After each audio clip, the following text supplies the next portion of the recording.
Narinig mo ba ako? Ito, may bagong box ka na naman. Kala ko kasi sa'yo galing. Kala ko type mo. Hindi naman imposible. Ikaw yung secret admirer ko? Hindi. I mean, hindi. Huwag mo na mag-boyfriend, sir.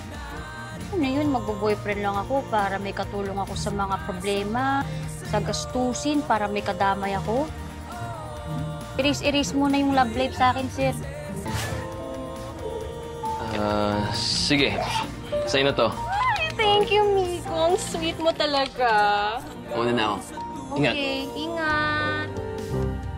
A note from Miko ko? Oh my God! Presenting ang pinaka-latest achievement ng Laika dito sa London. From Padjakera to Prinsesa. Ay, Prinsesa! Papadyak hanggang sa dulo.